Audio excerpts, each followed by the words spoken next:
Ce qui est passionnant quand on est apiculteur et qu'on s'occupe d'une ruche, c'est qu'on en apprend toujours un peu plus sur la nature.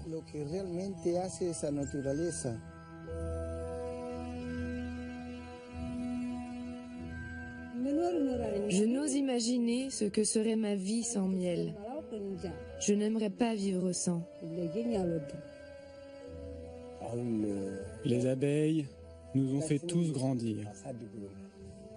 Et nous avons grandi avec elles. On ne s'en rend pas compte, mais elles sont nos richesses.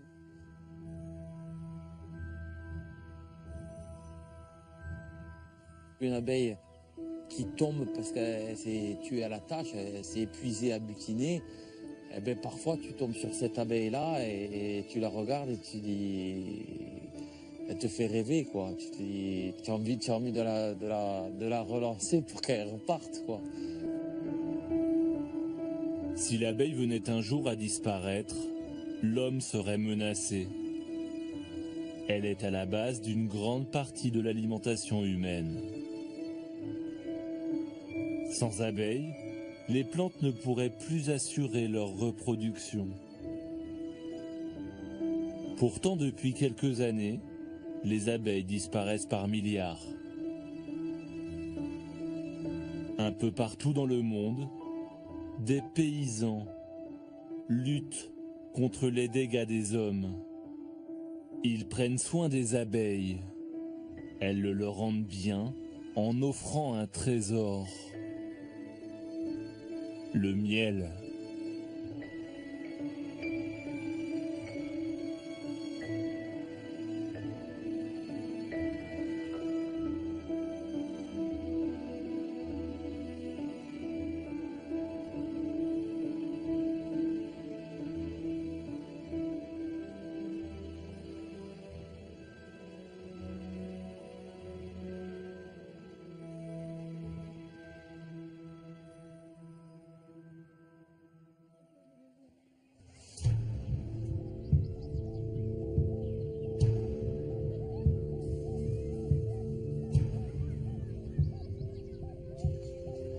Le berceau de l'humanité abrite le premier producteur de miel d'Afrique.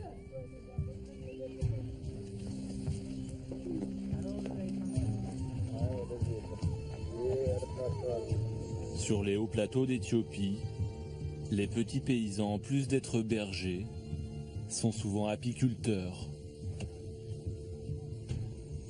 C'est le cas de Bossi, une paysanne de 47 ans. Elle tient son amour pour les abeilles de son père. Ses ruches, elle les fabrique de ses mains, avec un savoir-faire séculaire. Elle a aussi appris l'apiculture à Tadessé, son mari, qui d'ordinaire est plus à l'aise avec l'élevage du bétail.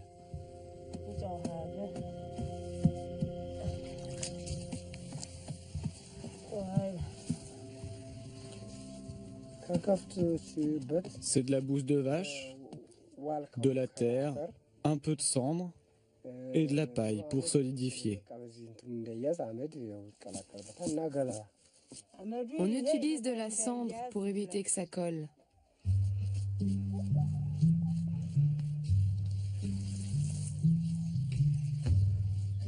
Il faut combien de temps pour terminer une ruche? Jusqu'à 20 jours. La ruche s'élève étage après étage, le temps que chacun soit bien sec, jusqu'à atteindre 1,20 m.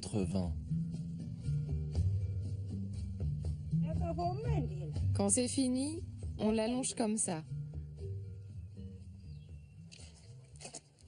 On met un peu de miel comme ça. On le positionne au centre de la ruche. Ça va attirer les abeilles. Et une fois qu'elles sont entrées, on ferme la ruche. On laisse juste un petit trou pour qu'elles puissent sortir. Et ça devient leur maison. C'est là qu'elles vont avoir des enfants. Et pour se reproduire, elles ont besoin d'un toit.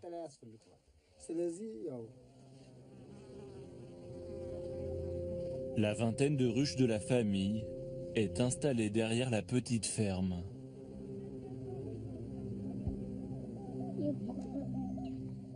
Comme près de la moitié des Éthiopiens, Tadesse et Bossi sont chrétiens orthodoxes.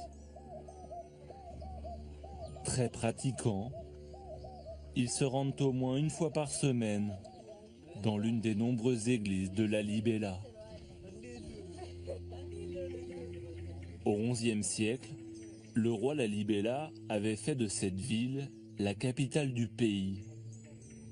Il a fait creuser ces églises monolithiques excavées de la montagne.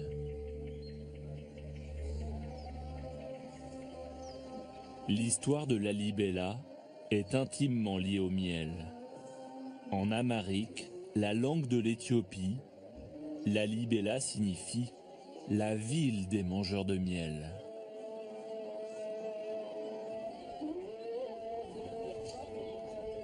Dans la région, tous les pèlerins connaissent la légende de Bilbila Georgis, une petite chapelle troglodyte.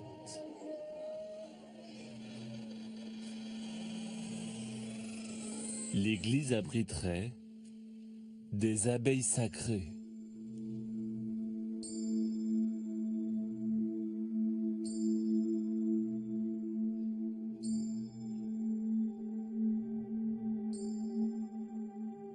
Après l'office, les prêtres aiment à jouer les guides.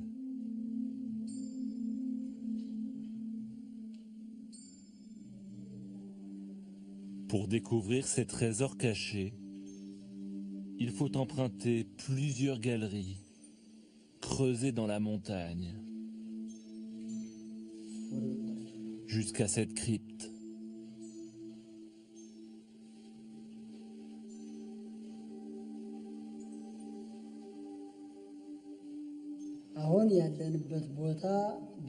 Nous sommes ici dans l'église de Bilbila Georgis. C'est une merveille construite par le roi Caleb. Elle date du 5e siècle, lorsque le roi Caleb s'est converti au christianisme. Ce qui différencie cette église des autres, c'est ce miracle. Quand le roi Caleb a terminé la construction de cette église, pendant la prière, une multitude d'abeilles s'est posée sur le toit. 8 jours plus tard, l'église était inondée de miel. 1600 ans se sont écoulés et les abeilles sont toujours là, nichées à 5 mètres de hauteur.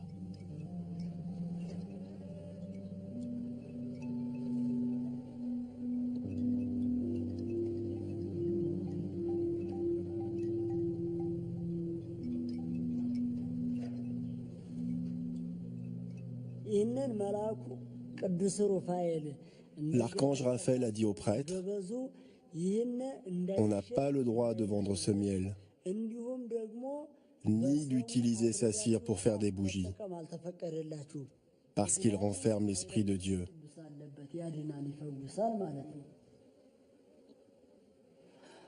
Dans l'église de Bilbila Georgis, il y a 3 essaims.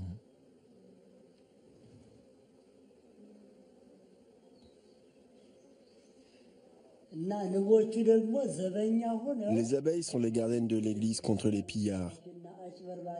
S'il y a un ou des intrus, elles attaquent. C'est arrivé plusieurs fois pendant la guerre et l'occupation italienne. Ce sont les abeilles qui ont gardé les trésors de l'église. C'est pour ça qu'on surnomme l'église Bilbila Georgis, l'église gardée par les abeilles.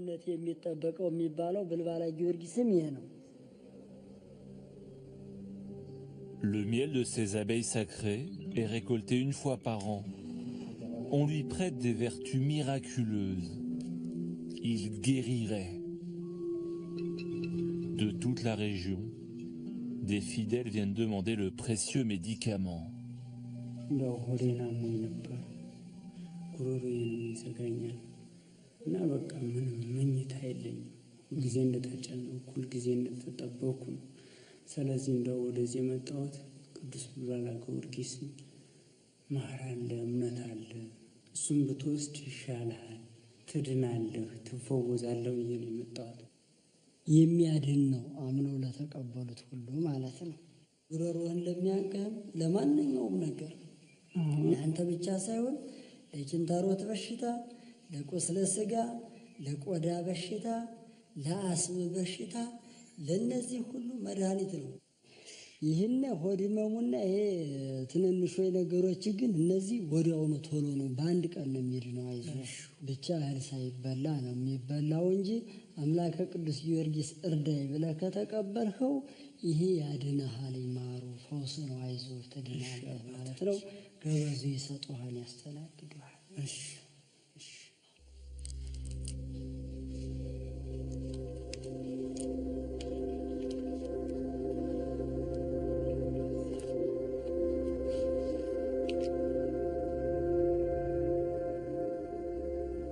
እግዚአብሔር ይስጥልኝ።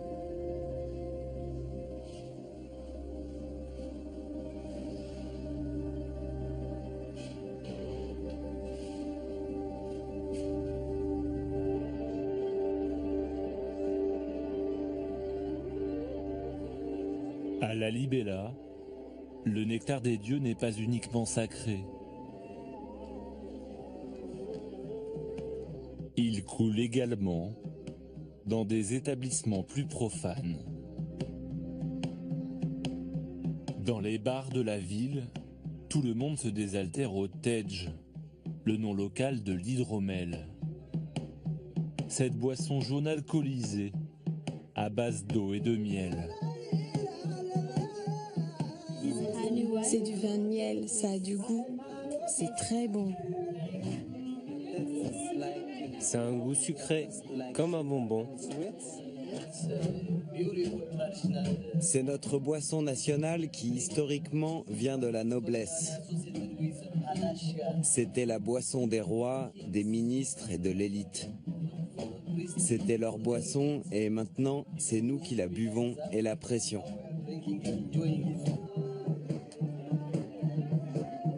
Le degré d'alcool varie d'une fiole à l'autre, de 5 à 15, selon la durée de fermentation. La Libella est aussi connue pour son marché au miel. Tous les samedis matins, les petits paysans apiculteurs se rendent en ville pour vendre leurs récoltes.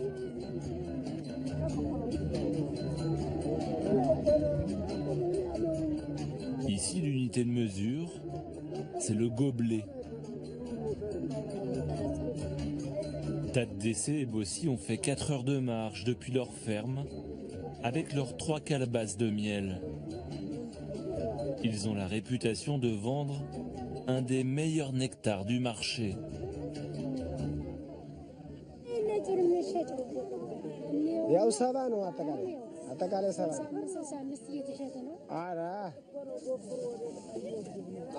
Vous voyez, les gens négocient toujours le prix.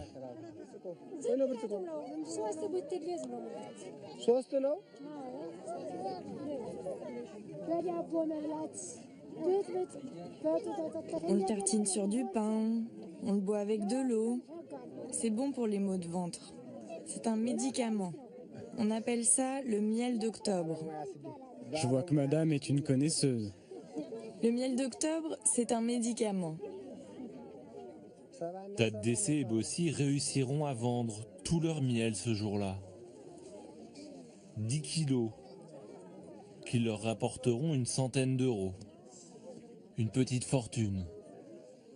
Ça va nous permettre de vivre 2 ou 3 mois.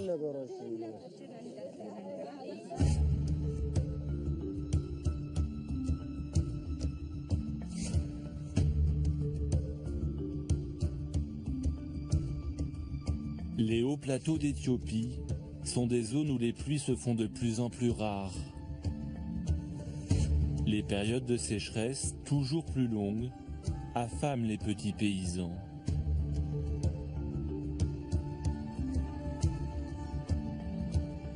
2 heures de marche de leur ferme, Tadesse et Bossi louent ce lopin de terre aride, à flanc de coteau.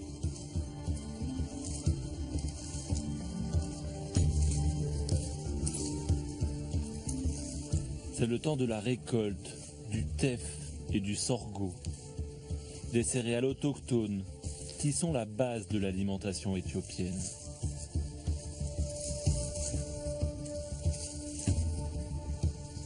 Les plus jeunes de leurs 7 enfants sont mis à contribution, même si leur rôle premier est de surveiller le troupeau.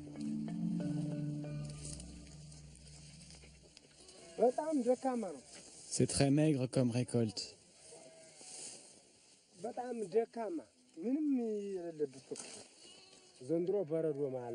Il n'y a rien du tout cette année.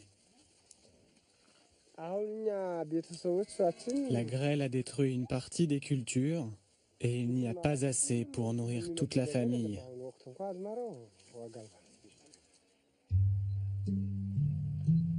Les fleurs ne sont pas épargnées par le climat. En cherchant bien, les abeilles trouvent toujours un peu de nectar à ramener à la ruche.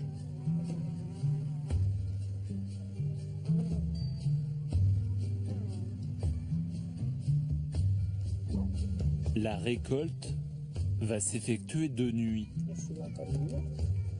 Bossi prépare l'enfumoir pour éloigner les abeilles.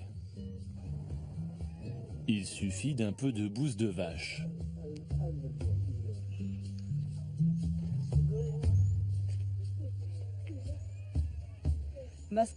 D'habitude, en automne, la récolte est bonne. Cette année, je ne suis pas sûre qu'il y aura beaucoup de miel. Mais le peu qu'on récolte, c'est déjà une bénédiction.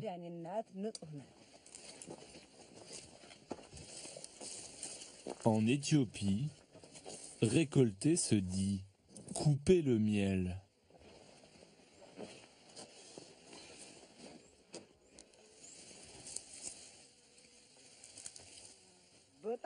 S'il y a beaucoup de lumière, les abeilles attaqueront. Bien sûr, il arrive qu'elles nous piquent. Et leur venin peut être mortel. Et elles peuvent tuer.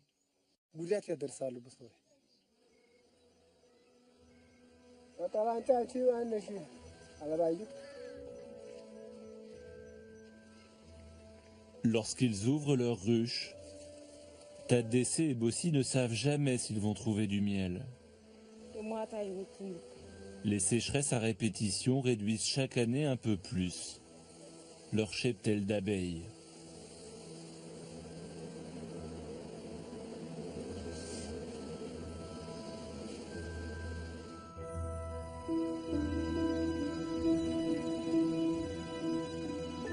À 8000 km de là, c'est au contraire de fortes pluies qui menacent les abeilles sud-américaines.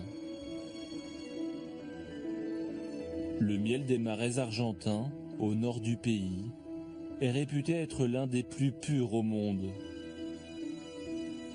Cette année, les marais sont recouverts d'eau. Le réchauffement climatique combiné au phénomène El Niño ont provoqué des inondations sans précédent.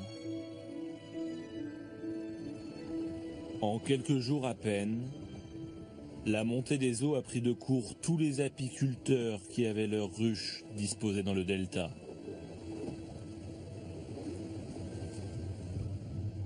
C'est le cas de Carlos Cordoba. Il a 1 millier de ruches.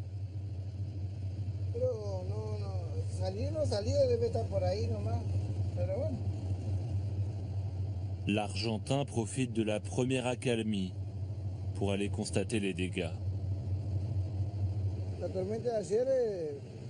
L'eau est montée d'1 mètre environ avec la tempête d'hier.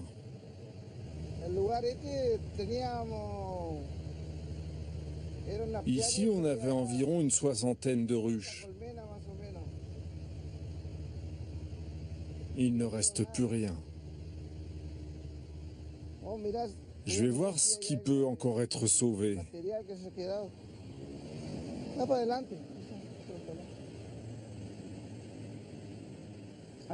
Vous voyez là-bas, les quelques boîtes?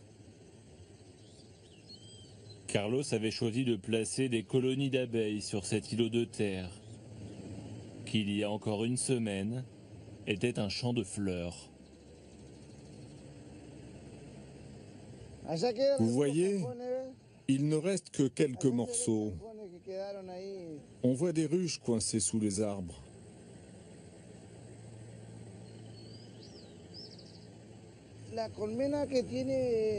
Les ruches remplies de miel ne flottent pas. Elles restent sous l'eau. Tout a été emporté.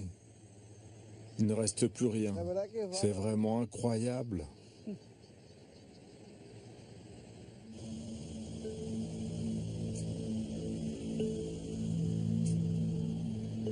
Plus profond dans le delta, Carlos avait choisi ce petit bois pour installer un gros rucher.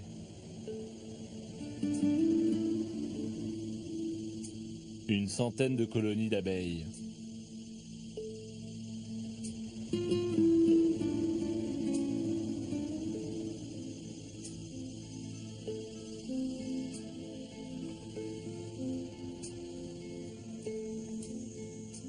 Vous voyez ça? Ce n'est pas un désastre tout ça? Il ne reste plus rien. Regardez là-bas, toutes les ruches sont inondées.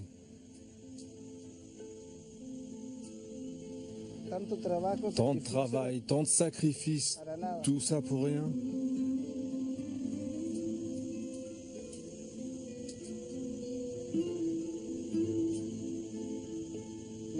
Regardez les abeilles comme elles sont.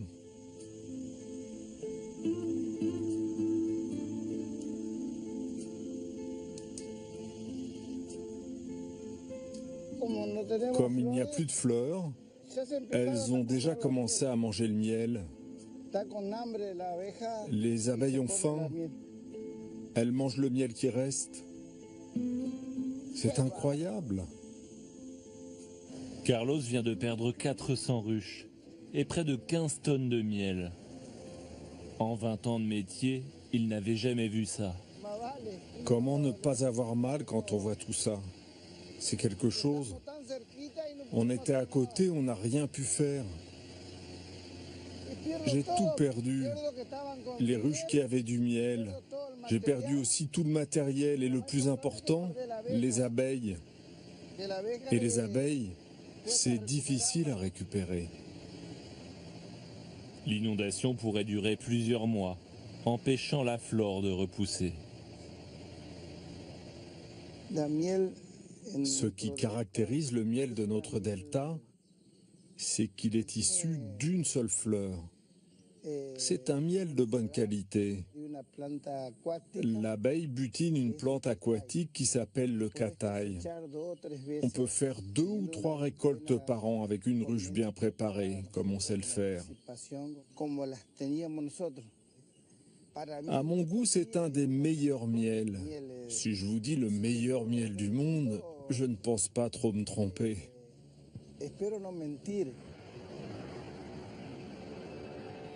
Pendant la montée des eaux, Carlos a tout de même réussi à sauver 600 ruches. Dans l'urgence, il les a déposées sous les ponts de la route qui traverse le delta. La seule terre qu'il restait. Mais la police fluviale ne l'entend pas ainsi et vient le lui rappeler.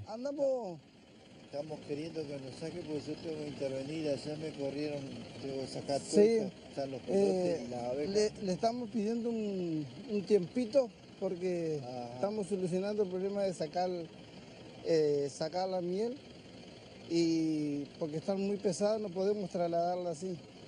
Entonces si yo me pongo a trabajar y cuando el tránsito pasa y te la mata la abeja, vos viste cuando se empieza a matar la abeja te ataca ella, donde vea el movimiento te ataca. Sí, no, perfecto, sí, lo entendemos, no hay problema.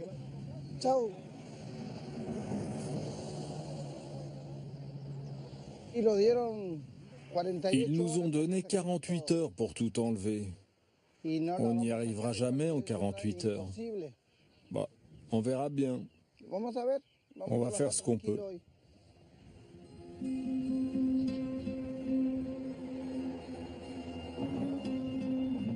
Carlos n'est pas le seul à avoir perdu gros.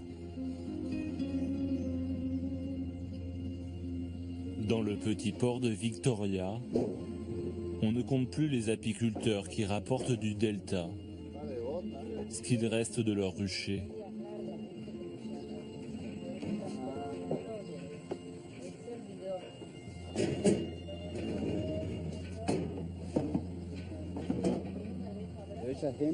Ces gens ont perdu un bateau entier, environ 400 ou 500 ruches. Ce qu'on ressent, de l'impuissance. On est tous pareils. On a tout perdu. On attend maintenant que le gouvernement se réveille. Jusqu'à présent, le gouvernement n'a rien fait pour nous. C'est la réalité. À ce jour, aucun producteur n'a reçu d'aide. On se sent tous abandonnés, alors qu'on a tout perdu, notre matériel et notre capital.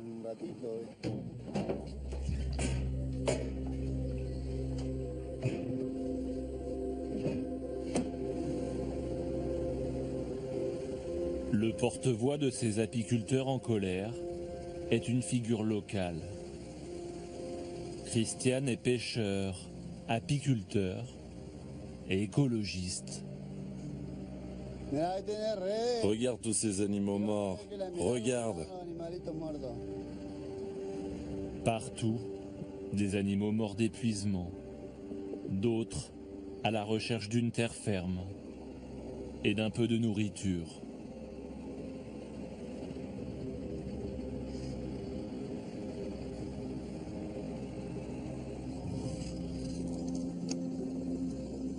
Amoureux de son delta, Christian sauve tous ceux qui peuvent encore l'être.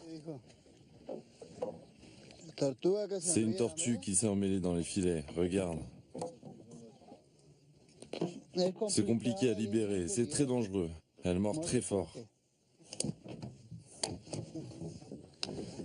Tu vois, la tortue, elle ne peut pas rester 24 heures sous l'eau. Ce n'est pas un poisson. Elle doit respirer. Ici, en temps normal, c'est la terre ferme. Il y a des champs partout. Mais là, tout est inondé. Vous voyez, elle est si fatiguée qu'elle ne se bat même pas. Sinon, elle aurait essayé de me mordre. D'habitude, elle mord fort.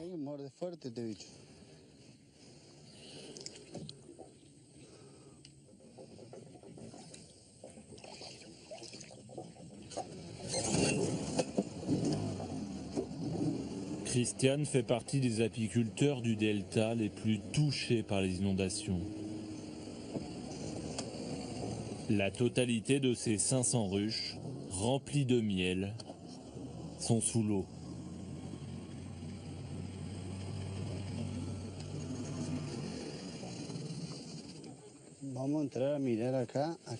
On va aller voir par ici si on peut recueillir ce rucher.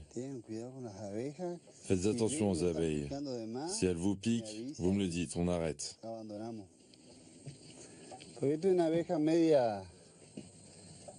C'est une abeille noire, africaine.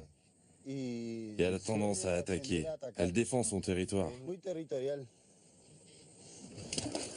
En Argentine comme en Éthiopie, les abeilles ont la vie dure. D'autres ont plus de chance.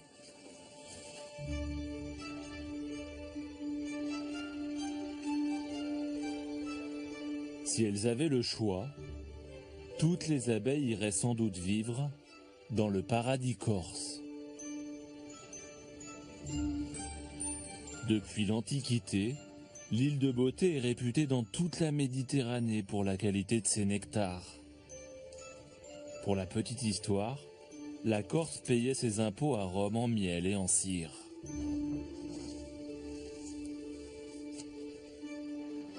Pierre Carli est un des garants de cette qualité.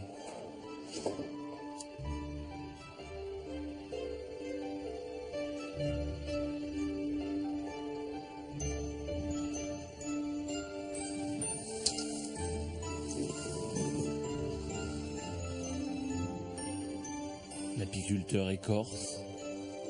Il travaille seul, parle peu, sauf quand il s'agit de son métier, sa passion, Ça, l'enfumoir, c'est indispensable quand on va aux abeilles. Il vaut mieux aller avec un enfumoir sans tenue qu'en tenue sans enfumoir. La fumée fait diversion. Les abeilles elles focalisent sur l'agression liée à la fumée et elles sont de suite beaucoup moins agressives. Dans la douceur de la fin de l'été, Pierre s'apprête à récolter du miel de châtaignier.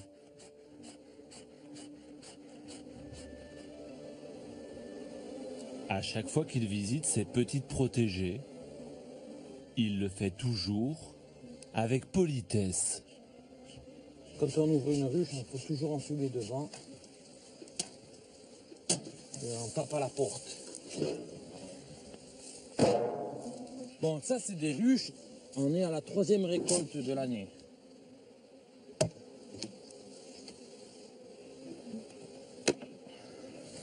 Le miel est où là? Il est là dans ce qu'on appelle la hausse. Il y a 9 cadres. La hausse, c'est le magasin à miel. Sur ces cadres, les abeilles fabriquent des alvéoles en cire, où elles stockent le précieux nectar. Et là, tu as le miel. Voilà. C'est le fruit de combien de semaines ou de mois de travail? Alors là, la mielée, celle-ci, elle est assez longue. C'est un mois et demi.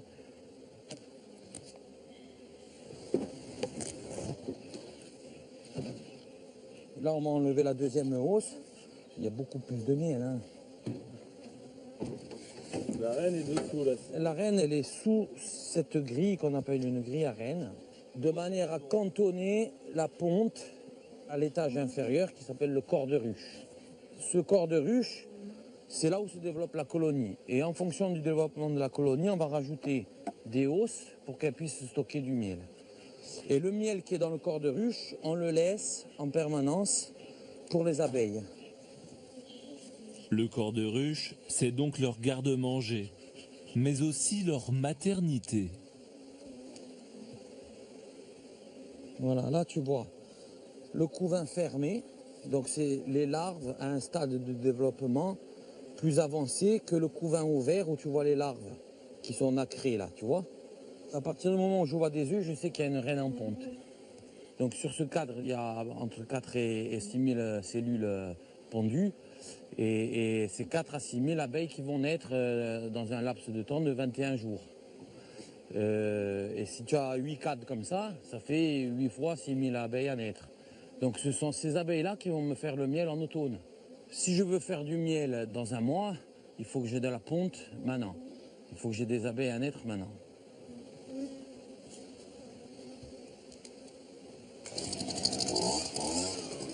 Pierre travaille de manière traditionnelle, mais s'autorise un peu de modernité. Cette opération peut paraître un peu brutale pour ces petites créatures, mais elle consiste justement à les préserver. Une rapide tempête les expulse, sans les tuer.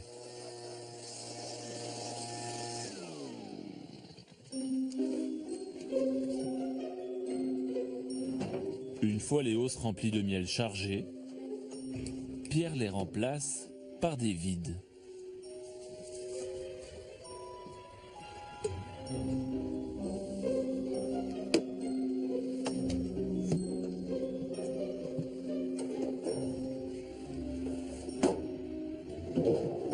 Alors, content de la récolte? Bon, c'est mitigé. On s'attendait à mieux. Je m'attendais à mieux, bon, écoute. Ça a mieux donné sur d'autres ruchers. Bon, ça va, hein.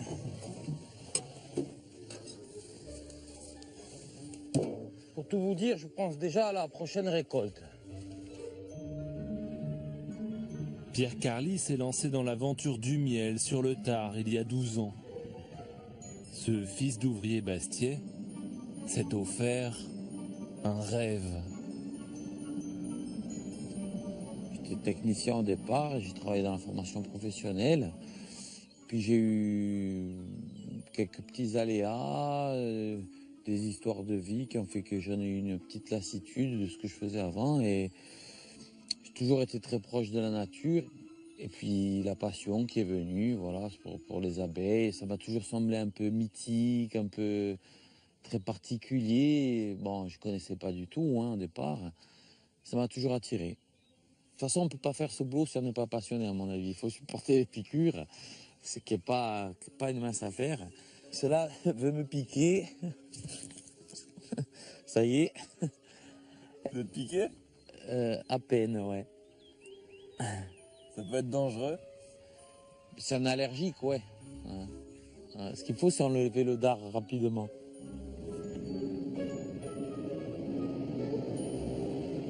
Le domaine de Pierre, c'est le Cap Corse.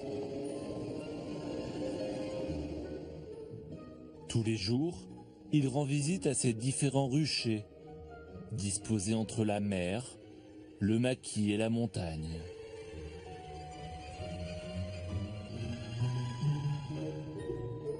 Pierre possède 300 ruches, qui abritent environ 20 millions d'abeilles.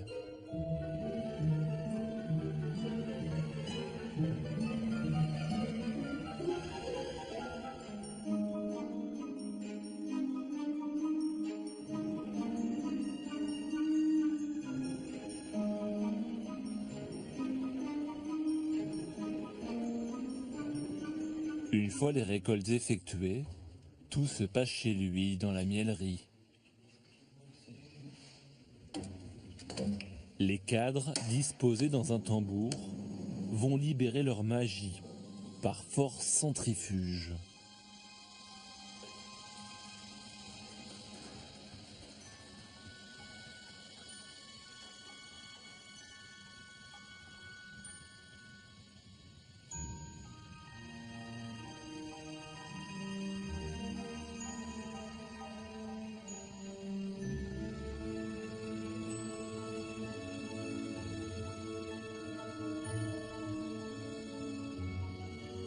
Selon les années, 5 à 10 tonnes d'or coulent dans les cuves de la mielerie.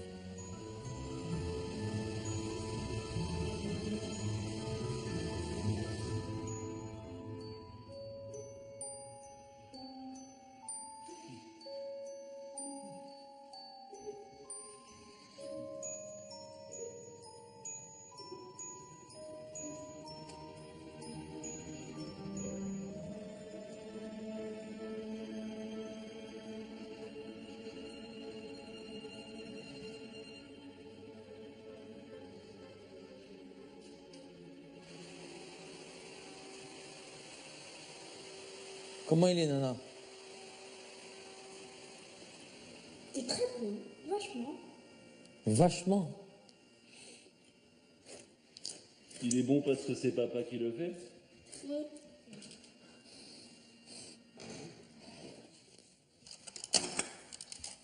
Non, tu lâches. Voilà, très bien. Impeccable. Andria et Ivana ne manquent pas une occasion d'aider leur papa. Je mets les pots. Moi, je appuie sur ce bouton et puis je mets l'étiquette. À voir vos deux enfants autour de vous, là, c'est quoi? Ah, ça fait plaisir, hein. Ça fait plaisir. Bon, c'est... Après, comment dire, moi, j'attends pas forcément d'eux qui fassent ce que je fais, hein, pas du tout. J'espère qu'ils feront quelque chose qui leur plaît. C'est un métier qui peut plaire, c'est un métier passion, mais moi, je veux que je leur ferai découvrir ce que je fais, mais je veux qu'ils fassent leur propre choix. Par contre, si demain ils veulent faire de l'apiculture, j'attendrai d'eux. Ils feront ce qu'ils voudront, bien sûr. Mais j'attendrai d'eux qui dépassent quand même un peu papa, quoi. Qui soient pointus sur la vie des abeilles, sur les problèmes sanitaires, parce que c'est important. Qu'ils soient pointus sur la gestion de leur cheptel. Et j'aimerais qu'à la fin, ce soit eux qui m'apprennent, hein. L'objectif, il est là, hein.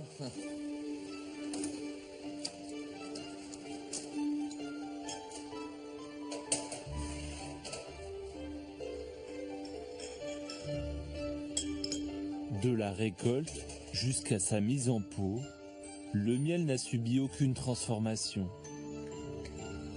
Il résiste au temps et ne connaît pas de date limite de consommation.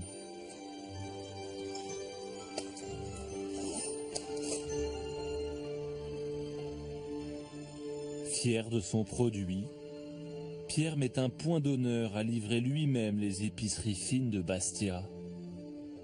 Son plus grand plaisir, raconter l'histoire de chaque pot de miel. Vous allez bien? Ça va et vous? Voilà, le maquis de printemps, châtaignier. Ça, c'est les maquis d'automne de l'année dernière. Celui-là, ça fait un moment encore. Hein. C'est les derniers cartons, par contre. Ah, d'accord. Ouais. Mais justement, on espère. Chercher celui-ci. Hein. Comme il a plu en août, j'espère quand même qu'on va en refaire suffisamment. Hein. Et là, on va en avoir assez pour la fin de saison? Non, on n'en aura pas assez, on ne va pas finir. Ah, mais bon, hein, c'est comme ça, hein, c'est pour ça. Oui. Je veux dire, quand on dit qu'il est rare, c'est pas juste pour faire, hein, pour faire languir les consommateurs. Hein. Il y a toujours quelqu'un qui dit non, moi j'aime pas le miel, et je peux proposer un produit en disant goûtez celui-ci, vous allez voir que vous allez l'aimer. On a des miels qui sont très très doux, très goulayants, on pourrait dire, très accessibles. Et puis on va monter en gamme, on peut dire qu'ils vont être plus corsés certains, hein, avec de l'amertume, très très long en bouche, un goût tannique avec le miel de châtaignier. Donc vraiment des panels de produits très très diversifiés, aussi bien en termes de goût, de texture, de couleur et d'odeur. On retrouve vraiment l'expression des nectars, des différentes fleurs qui vont être butinées. Des fleurs en Corse, il y en a de toutes sortes et toute l'année.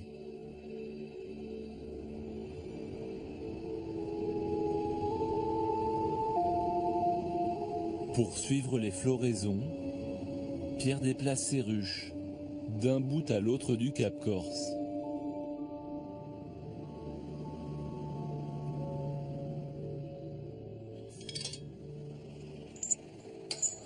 Les transhumances s'effectuent de nuit, car c'est le seul moment où toutes les abeilles sont réunies dans la ruche. Le soir, en effet, elles rentrent toutes à la maison. Non pas pour dormir, mais pour continuer à travailler. C'est une de leurs particularités, les abeilles ne dorment jamais au cours de leur existence.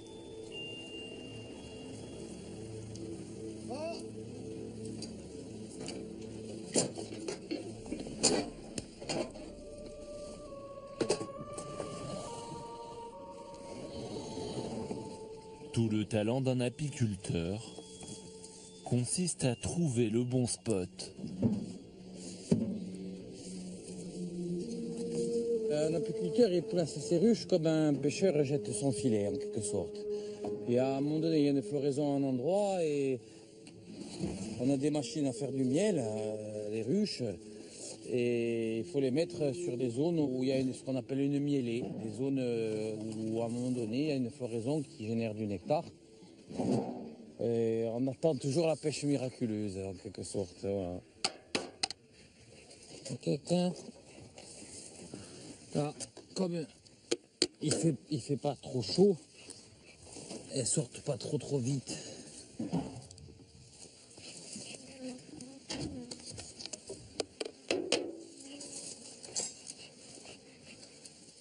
L'abeille se tue à la tâche.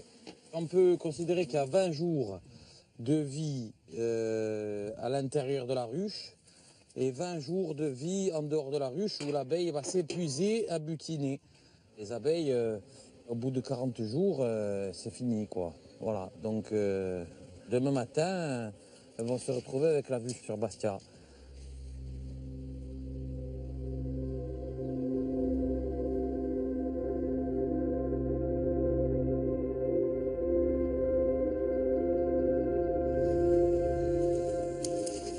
L'horizon, lui, s'est obscurci pour les abeilles d'Argentine. Leur sort est beaucoup plus incertain que celui des Corses. Christian, le pêcheur-apiculteur, progresse difficilement pour atteindre l'un de ces ruchers sinistrés dans la jungle du delta.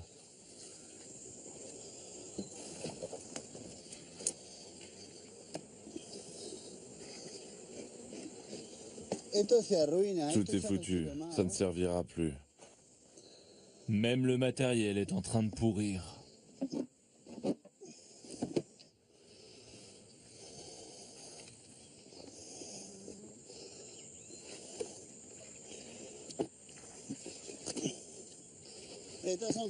Ça, ce sont des ruches où il y avait plein de miel.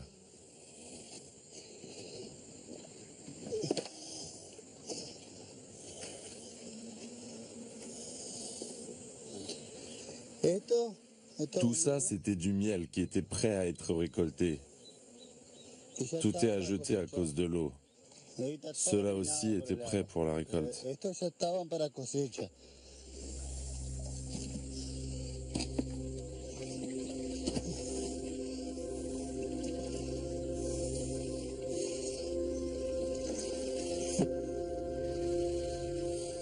Les événements climatiques récents viennent de tuer des milliards d'abeilles. Mais une menace encore plus inquiétante pourrait faire disparaître le miel du delta à tout jamais.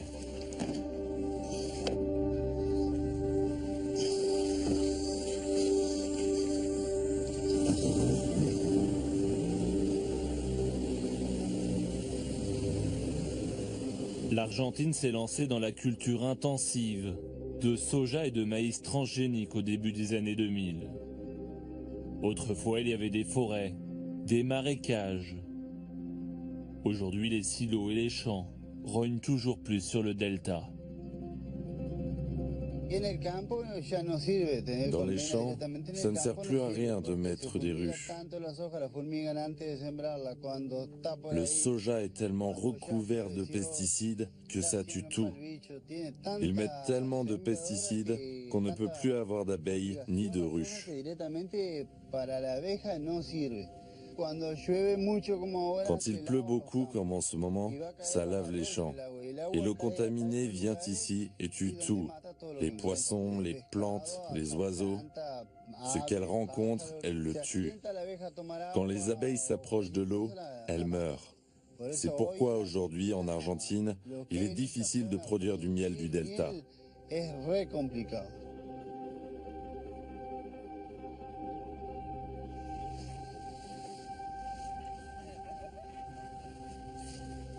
Sous les ponts du delta, les ruches de Carlos. Menacé par les eaux, il les a transhumées dans l'urgence, sans toutes les précautions que peut prendre Pierre en Corse.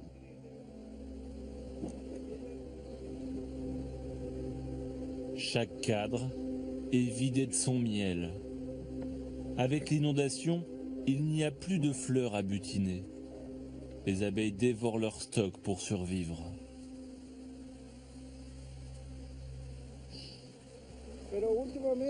Ça fait plusieurs années qu'économiquement, c'est vraiment pas le top. Depuis la crise financière de 2001, le gouvernement argentin applique une politique protectionniste. Seuls le soja OGM et le maïs sont exportés à prix d'or. Le prix du miel est quant à lui dérisoire. L'an dernier, on n'a même pas récolté le miel de ces ruches. Parce qu'économiquement, ce n'était pas rentable. À 1 $ le kilo, ça vaut vraiment pas le coup. Et cette année commence tout aussi mal. C'est pour ça que ce travail n'est pas très motivant.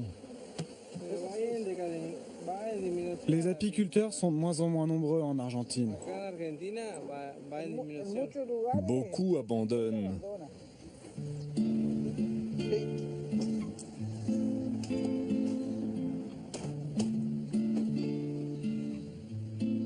Ces images de millions d'abeilles sont trompeuses. En Argentine comme ailleurs, Quand l'agriculture industrielle gagne, quand les pesticides dévastent l'environnement, les abeilles meurent.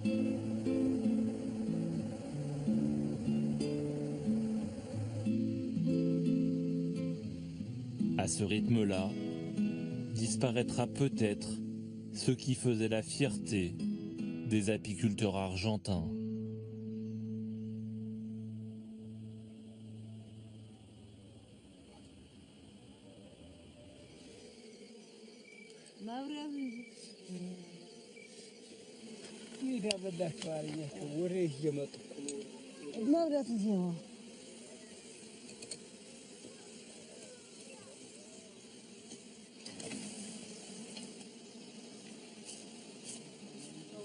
C'est la sécheresse. Normalement, il y a plus de miel.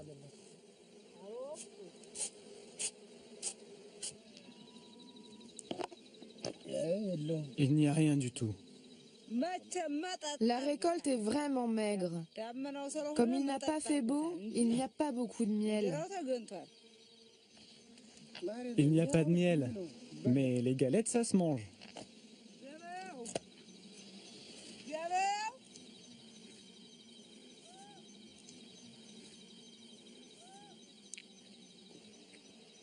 C'est bon. Comme par gourmandise, le fils aîné de Tadesse et Bossi s'est aussi initié.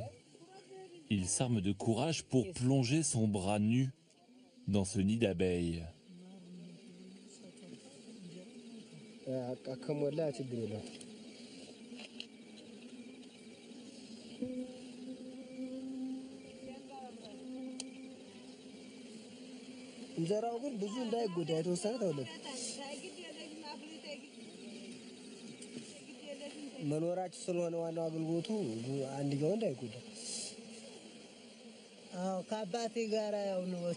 C'est avec mon père que j'ai appris l'apiculture.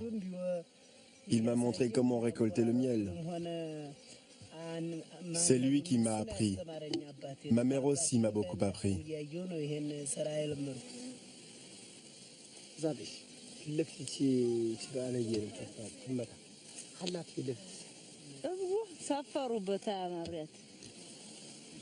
Le miel le plus difficile à récolter est le miel blanc. Il est aussi le plus recherché.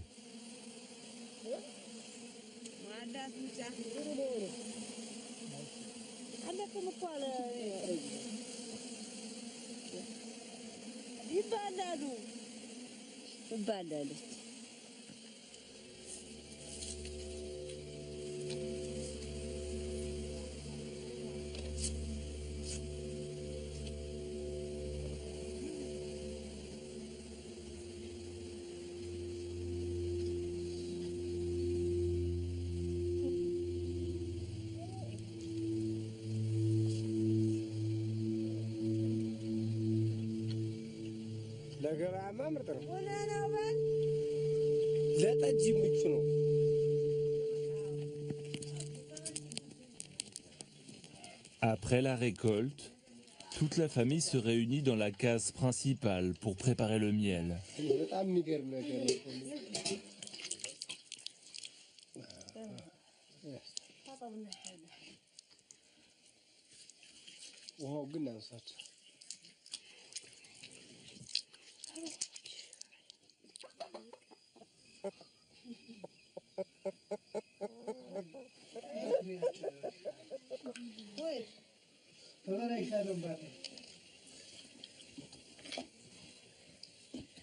Ici, pas d'extraction ni de centrifugeuse. Les galettes sont broyées sans séparer la cire du miel.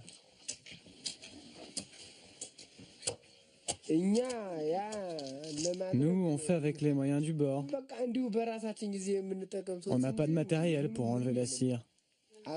On n'a pas cette chance.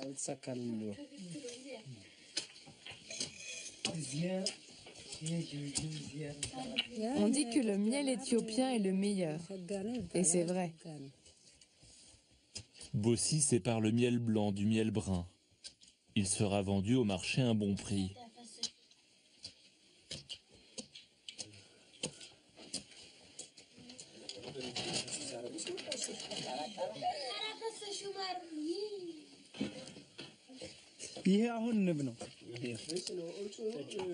Les galettes de moins bonne qualité finiront dans la bouche des enfants.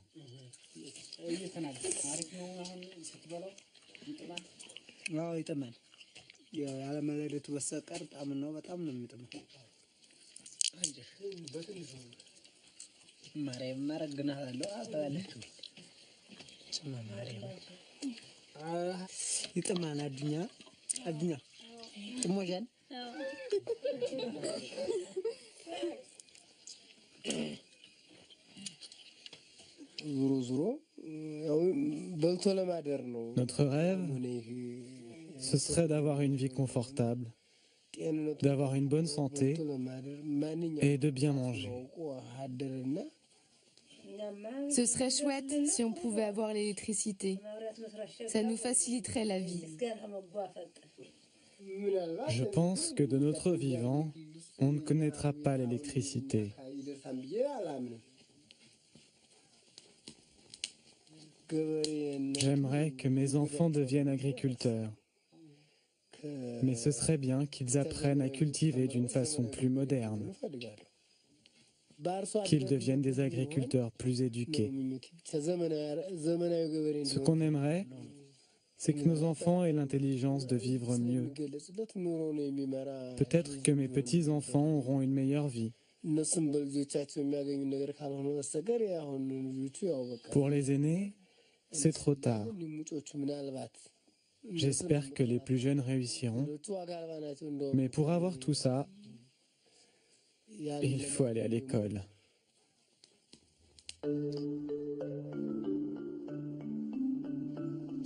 Les abeilles de la Libella veillent sur Tadessé et Bossi.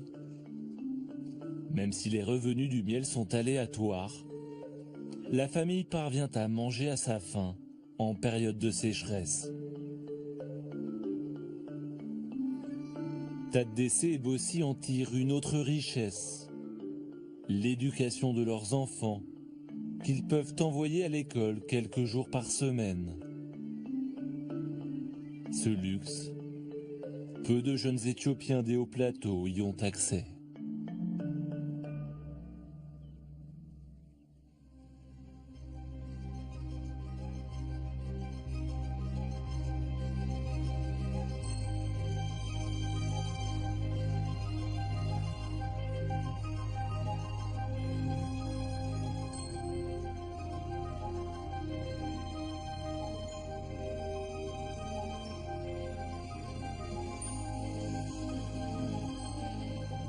Sur l'île de Beauté, les abeilles que Pierre Carli a déplacées la veille découvrent leur nouveau terrain de jeu.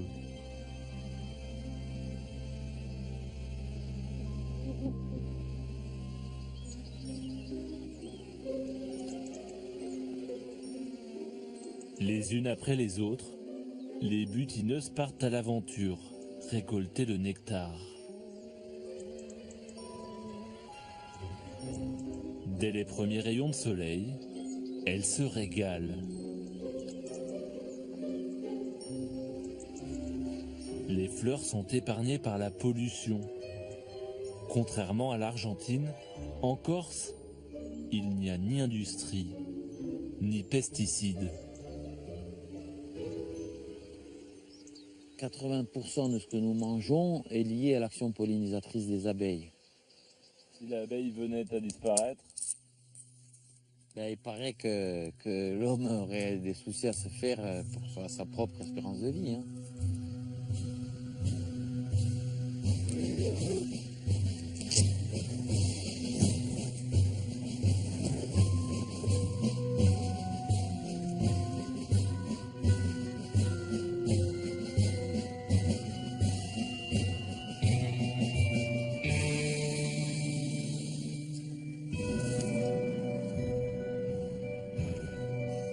Quand il déplace ses abeilles, Pierre doit s'assurer qu'elles vont s'adapter à leur nouveau milieu. La survie d'une colonie d'abeilles dépend de sa reine. Elle vit beaucoup plus longtemps que les ouvrières, entre 3 et 5 ans. Pendant toutes ces années, elle ne fait que pondre. Plus il y a de fleurs, plus il y a de nectar. Et plus il y a de nectar, plus la reine pond. Ce matin, ils se sont réveillés avec le lever de soleil sur la mer, alors qu'ils étaient en forêt. Donc là, il faut qu'elles s'habituent à leur nouveau rucher. Et tu vois, elles sont un peu perturbées, là, un peu nerveuses, un peu agressives. Ah, comme elle m'attaque la main. Tu as vu?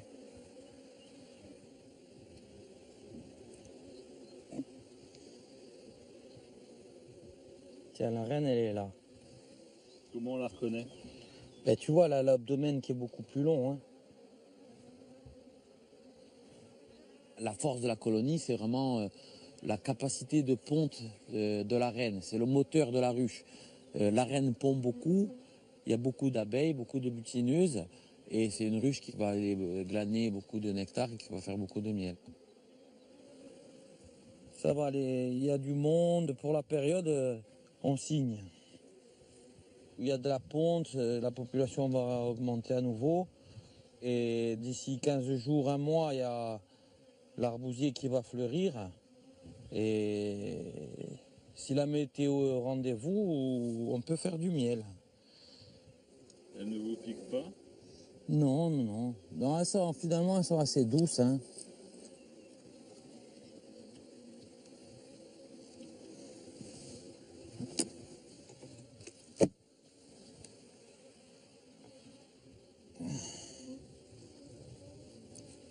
Ben, la main nue, c'est une habitude que j'ai prise pour manipuler les reines. Et puis, je suis un peu plus délicat, je pense. En faisant attention à ne pas me faire piquer.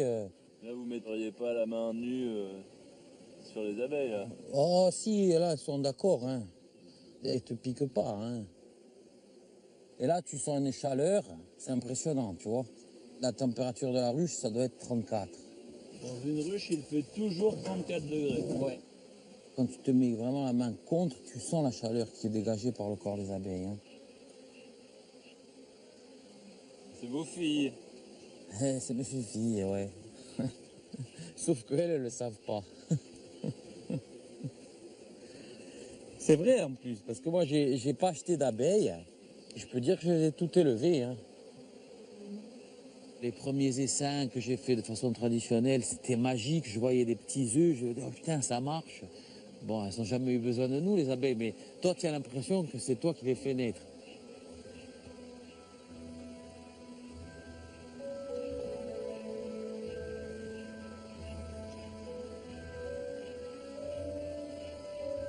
Il y a tellement de leçons à tirer des abeilles. Dans une ruche, il n'y a pas du tout de sentiment d'individualité. C'est la société des abeilles qui travaille dans un but commun. L'individu s'efface devant l'intérêt commun. Et ça, c'est magique.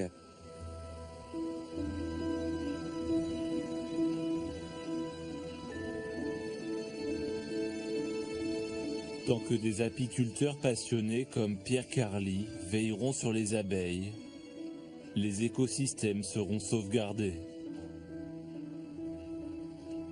Mais l'histoire qui lie le miel et les hommes depuis la nuit des temps est menacée dans la plupart des pays du monde. La préservation des abeilles est une préoccupation capitale pour tous.